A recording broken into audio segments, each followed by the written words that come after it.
This podcast is sponsored by Talkspace. Last year, I went through many different life changes. I needed to take a pause and examine how I was feeling in the inside to better show up for the ones who need me to be my best version of myself. When you're navigating life's changes, Talkspace can help. Talkspace is the #1 rated online therapy, bringing you professional support from licensed therapists and psychiatry providers that you can access anytime, anywhere. Living a busy life, navigating a long-distance relationship, becoming a first-step father, Talkspace made all of those journeys possible. I could speak with my therapist in the office. I could speak with my therapist in the comfort of my home. I was never alone. Talkspace works with most major insurers, and most insured members have a $0 copay. No insurance, no problem. Now get $80 off your first month with promo code SPACE80 when you go to Talkspace.com. Match with a licensed therapist today at Talkspace.com. Save $80 with code SPACE80 at Talkspace.com.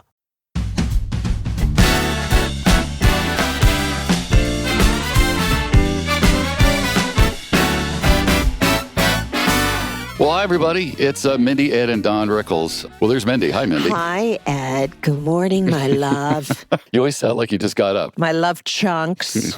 Good morning. I got to work on those chunks. I thought I was. I mean, I swim like the devil, and there's a chunk. Know, there's very few extra chunks. Are you happy with that? Okay. I am. Yeah. I am happy with them. You know, there's nobody else, so of course I'm happy. I guess I'm not going anywhere, am I? No, you're not. All right. As you all know, what we like to do is, well, you know, you're just getting to know us. So we want to go off a little bit about what we're up to. Right. Because Mindy led a very interesting life. I led a horrendously dull life. Yeah, right. She was, she was Don Rickles and Barbara's daughter. It's opposite ends of the spectrum. Right. Right. And I'm this Long Island kid who came to California and just sort of fell into this thing. And it's pretty bizarre. One day we'll tell that story.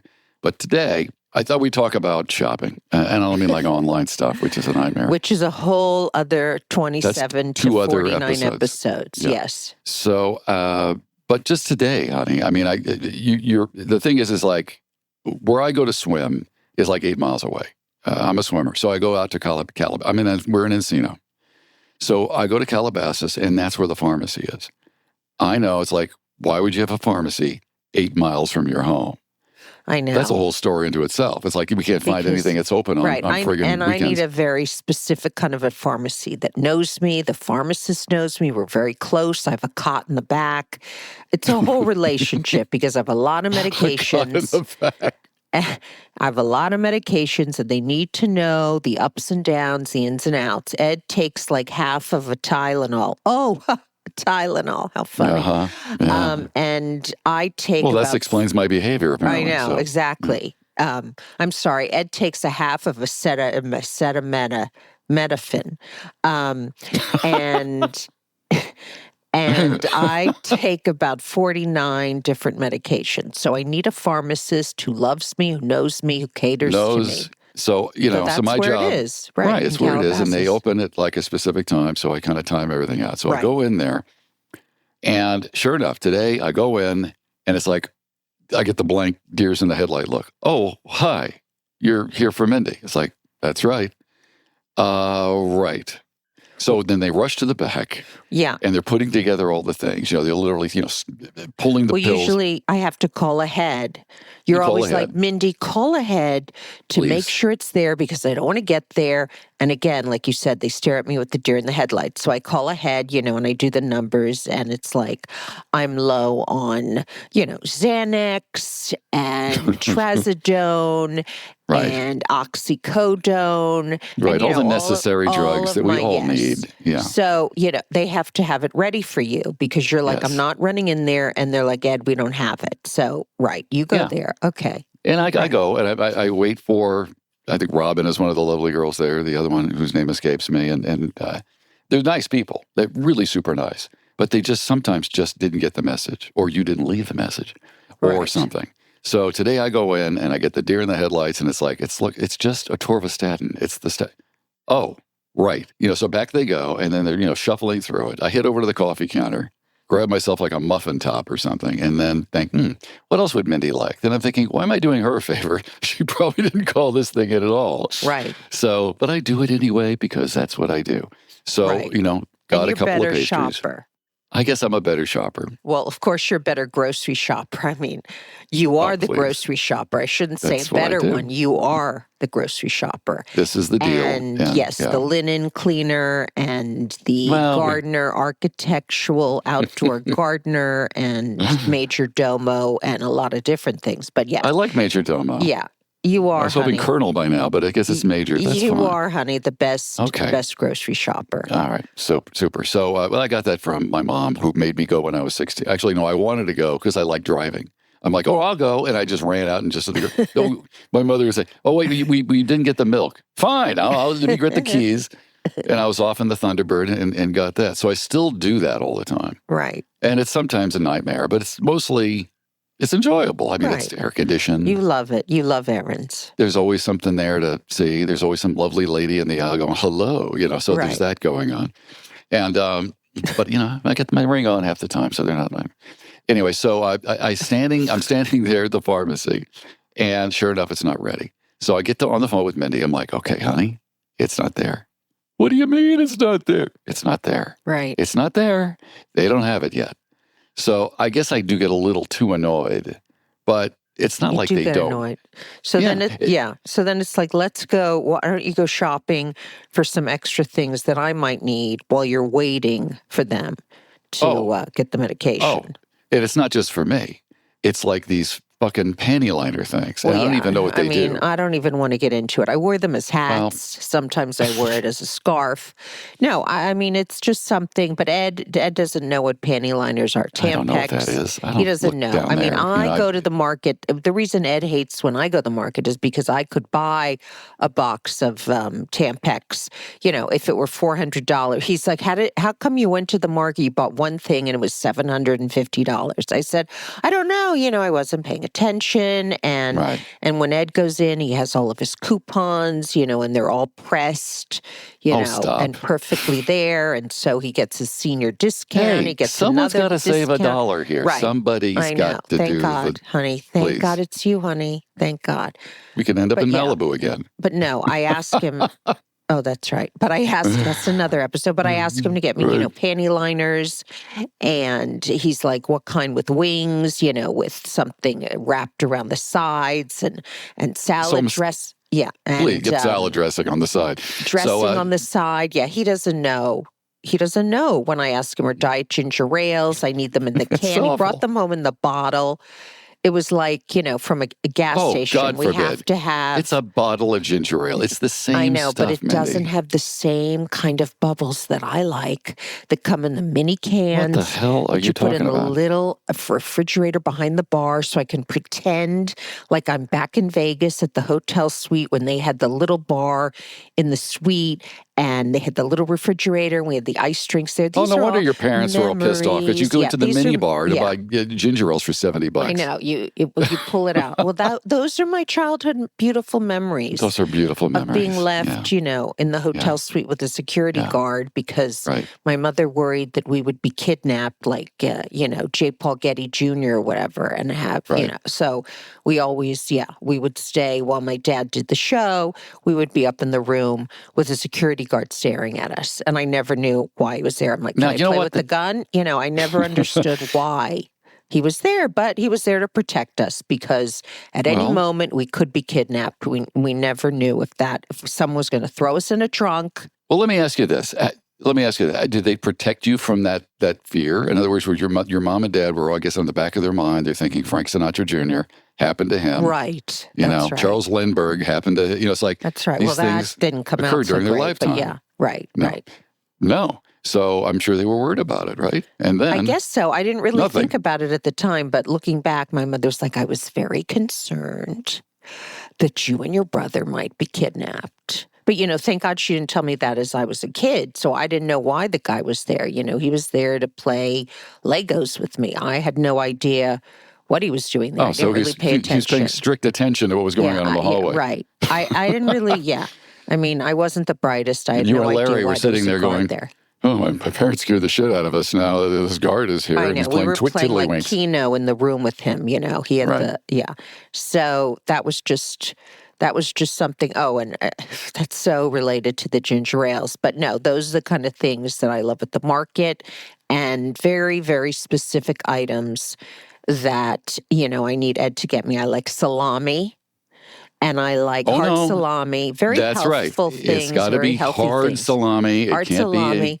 Be It's got to be like Oscar Mayer hard salami, which yellow is mustard, which is very difficult to find, I might add. So Ed, I always want everything from the deli counter, and Ed's like, I got it in the package. I'm like, no, the butcher has to cut it. He has to cut it for you, and I've always been into butchers. And the reason is actually back to my glamorous childhood is because my mother was always like, your father has to work. He has to go on the road and he has to work because, he doesn't own a butcher shop. Okay.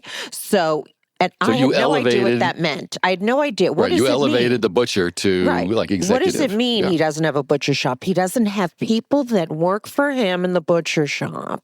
Then he can take a day off. He has to go into the shop every day as the butcher and do the job. So it's not like we own the shop. It went in a circle. I had no idea what she was talking about. But bottom line, he wasn't a butcher. If anyone was questioning it, he was not a butcher, right? But in later years, you had to understand at some point, it's like, oh, wait a minute, the butcher is not a doctor. I mean, the butcher is not, right? The butcher is not the chairman of the board of the butchers. That's right. He's just a butcher. He was just a butcher. And there's nothing wrong with butchers. It's just that they're not that. It wasn't my dad. It was what the bottom line is. He had to go in. It was just him. It was not a butcher shop with employees, No. So he just had to go in himself and, get the job done. Right. Exactly. That was it. Right. Exactly. Mm-hmm. So it wasn't like the 401k, company going on. It's like, okay, the 401k? does this. Oh, okay.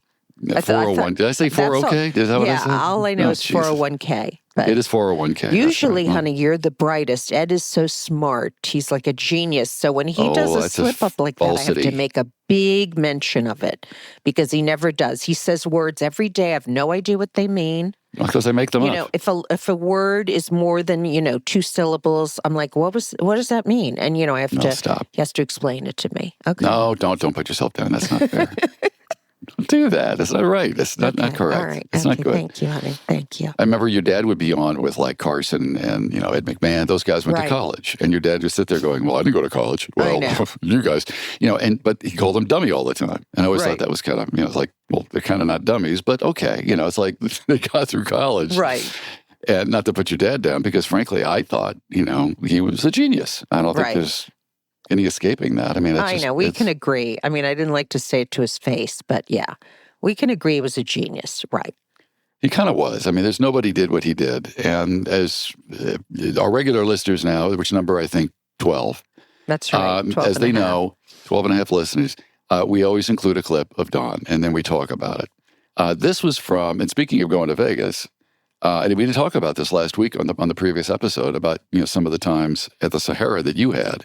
Oh, and I'm sure you'll pipe in. I think last time we talked about, you were brought up on the lawn of the Sahara Hotel, which makes me laugh every time. But there's other stuff that maybe will come up while we're listening. Right. But Hello, Dummy, it was a huge deal. It came out, and I think you were 2 years old. That's right. Yeah. In 68. Uh-huh. Yeah. And he was doing the 3, lounge acts at night, which just attracted tons of attention as we spoke about before. 10 at night, 12 o'clock, 2 in the morning. Yeah. Yeah. The last one was at 5. Which is, I can't even comprehend. Right. It's incomprehensible. And people are drooling over their breakfast. And what's he talking about? But he'd do it. And it was amazing. So here it is. This is Hello, Dummy, which was literally like a random recording done very well. It's an excellent recording. And I think it was remastered at some point. And this is it. We're going to try to get through at least about half of it because it's pretty long. And then we'll talk about the rest of it in the coming weeks. But here we go. Great. Hello, Debbie, Part 1. And now, ladies and gentlemen, Mr. Warmth himself, Don Rickles.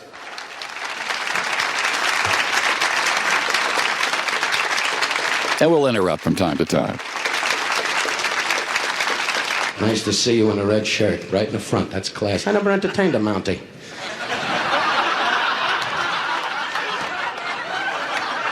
$40 million Americans, I gotta get a dummy Mountie right here in the front. Hello, dummy. Yeah. And he waved to me yet. I said, hello, dummy. And he went, no, he knows me. I'm a Mountie. Nice night, huh? I was upstairs laying on the bed, thinking about the moves I was going to make with the wife. She was in the other room with a Pepsi bottle going, wow, wow, wow, wow, wow, wow, wow, wow, wow, wow, wow. Weirdo, shakes Pepsi bottles to get me in heat. Oh, get horny when you're up here, you know what I mean? Mexicans, you never fool around with the wife, right? You're too busy laying on the floor fixing the mud so it don't cave in. They never fool with the wives, the Mexicans. They're walking around the house going, turn on the television. Turn on the television. But if it weren't for you people, we'd never have filth. Which is a my dad spoke many, many different languages, you know. He did, Spanish, Italian, yes. Yeah, and apparently for a while Filipino. That's but right. That's the whole during World War II. But and for those of you that are sensitive about these things, hey, this was of its time. And we're just throwing it out there because this is what he did, and it was all literally a joke because he could not have been sweeter to virtually everyone he met. And he loved, talk to the audience when he said to that first guy, "What is that shirt you're wearing?" Those would be the kind of things that would set his mind, rolling. And then because he never wrote his material. He was the only comic that never wrote material. I mean, he had things going on in his mind, but he would really go out there and say, I'm working with the audience. I'm going to see who's out there. I'm going to talk to them, and whatever, bounces back at me, that's what I'm going to roll with. And that's he loved the excitement of that and the not knowing. And by the end of the show, he would know who he talked to.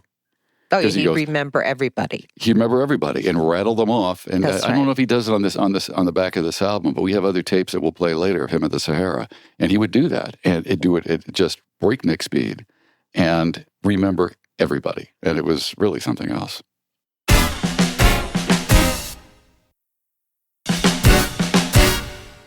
Which is a good word, filth. No, I kid. Henry, you're a wonderful Mexican, really. I'm a Jew and you're a Mexican. I say this from my heart. A Negro can move into my neighborhood. You can't. Oh, jeez. Don't make it a rally, you dummy broad. What the hell's the matter with you? You want the Mexican to come over to your table and get the runs?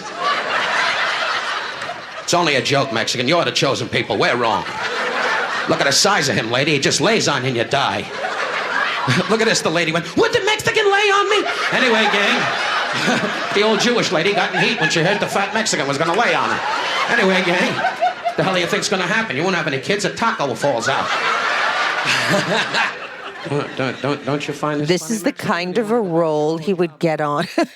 Yeah, you can see his voice level would go up, right? I mean, yeah, it's definitely of his time, but he would remember and he would continue to go back to it, and whoever the person was, and it would go on of that person. And then later he'd say, I'm going to give the Mexican a bottle of champagne. Let the Mountie get a picture of the Mexican with the bottle of champagne.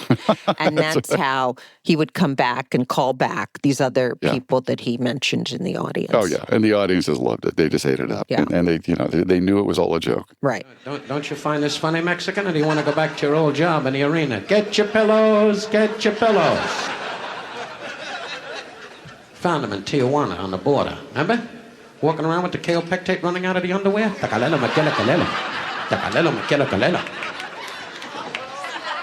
They drink that water, they get the runs, and we use them for the highways to make the white lines. That's pretty funny. I'm a Jew with a chosen people. We don't have to do nothing. Pick up a couple of dollars and phone God. Hello, God. Jews, you gotta be like the Jews. Just sit in the house in the living room in your underwear. Put on the TV, Shirley. That's all Jews do. Sit in the underwear, belch, and watch TV. These are the jokes, lady. If you're waiting for Billy Graham to come in here, forget about it. At the finish, I give out dirty pamphlets. You gotta be a Jew, lady. You're the only one with a stole on, and it's 105 in here for crying out. And for those of you that don't know what a stole is, it's like a wrap or a coat. Right. It's not like a word being used for those now. Younger people, because I know a lot of all of the 20-something girls wear stoles. Sure. But yeah, you go to Macy's. Excuse me, where are your stoles? Yeah, that's a big thing. So it is a coat. It's like a fur wrap, that kind of thing. Exactly. Stoles. You're either a Jew or an old beaver in heat.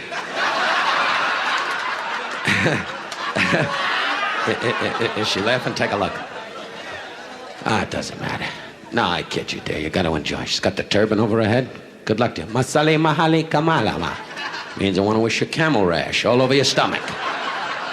My luck, it'll be an Arab broad.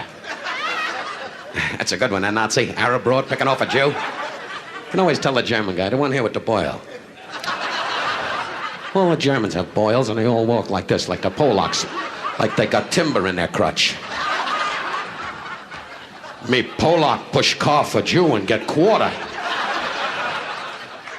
While Jew makes Polak run up and down street and give him heat for apartment house. Anyway, folks, we enjoyed it. We kid around, right? It's ridiculous. With bigotry, with the Negroes, with summer, with race riots. It's idiotic. I mean that. Didn't recognize the Negro gentleman in the back. How are you, baby? As far as I'm concerned, sit up front, make trouble. Anyway, gang, that is a Negro guy, isn't it? Because the way things are, nobody wants to say what they are today. It's the truth. You walk up to the average Negro with all the bigots around, you say, are you a Negro? No, Mr. Rickles, I am a calypso singer. I come from St. Thomas. My name is Leroy. This is my brother Harvey. Harvey, say hello to Mr. Rickles. Oh, hello there, your mother. Kiss my bongo drums. I think what's interesting about this is this was 1968.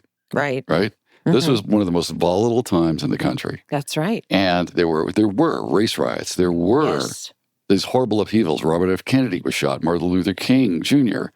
was shot. I mean, these were big deals. And he was able... kind of poked at that. Right. Yeah, he was able to get us through all that without a mark. I know. No it's really amazing. I mean, there were so many Black people in the audiences, and they really were laughing in please. This.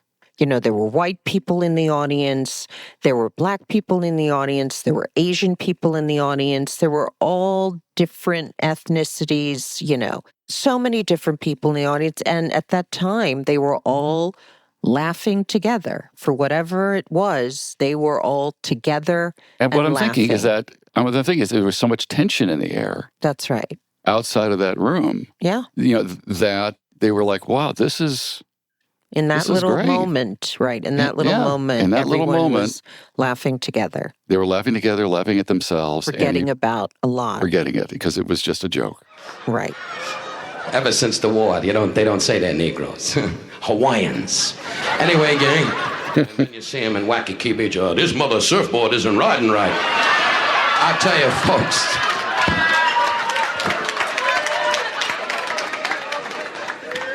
I say this from my heart. Being a Jew, anybody coming towards me? Being a Jew, so what? We would have chosen people, right? We've had a few bum breaks, you have to admit that. How could you blow Christmas? Now, that's ridiculous. 3 wise men, right? Walking along. Irving, what do you think? I don't know, we'll keep walking. Maybe we'll make a left or a right. And if we make a right, we'll take a screwing and wind up with Hanukkah. Which is like your Christmas, only we don't have a tree in the living room. We're not dummies. We have it in the forest where it belongs. You have big trees in the living room with stockings hanging up with candy in it. That's filthy, right? Mexican, you put candy in a stocking that you wear? Am I right or wrong? Mexican, you're right. They don't know what the hell's going on. Then they wonder why they're porters. Anyway, gang, that's my kind of broad. Tall broad. Get her a basketball, let her dribble around for a half hour. Love a tall broad. They're wild, the tall broads. Yeah, put all kinds of little psychedelic crap on their body, and they just stand there wiggling, and you go, go, Cobra, go! I kid you. How tall are you, dear? 5'10". That's the type of broad boy. You get a pick and you yodel. Is that your husband? They always marry those kind of broads, right? The wife is like 6'8", and the husband's on. Hi, I have rickets. Nah, you're okay. How long you married, dear? Check with your husband. Oh, wait. This isn't charades. Give me a hint. 5 years. You got any kids? How many? 1 kid? Don't you fool around at all? Go crazy. Do what I do. You know, take your best shot. Put the wife in the closet and yell Marine Raiders. I do that every night. Put on the helmet. Last night it was wild. She was Bat Lady and I was the Cave. It's wild. Wake up in the morning and find spring marks on your ass. Anyway, gang, That's right, lady. You heard it. What the hell do you think you're going to see here? High mass? Woman's looking at me like I'm going to bless the room. This is it for a finish. I drop my pants, unscrew my navel, and an organ starts to play. That was a good one, huh? Anyway, gang, the got excited. He's going to play an organ. Anyway, gang. I'm kidding. Are you? See what the dummy kid did? No, I'm no. I always think I'm a butterfly looking for my cocoon. Anyway, gang, one of the greatest Negroes of our day, Rufus Johnson, said in Augusta, Georgia, "Run, baby, run!" And the Jew behind him, "Wait a second, I'll sell you a bite." Friends, and the "Catch the Negro, catch the Negro!" And the Negro, "Don't do that, you mother." Anyway, gang, you're just sitting there. It's okay now. How long you married? 4 days. What the hell are you doing here? Get up in the room, work something out, for crying out loud. You can't just sit in the room, kid, with your sneakers on. You gotta do something. 4 days, God bless you. Young Jewish kid, right? Wonderful. If her father-in-law dies, what kind of work you out of?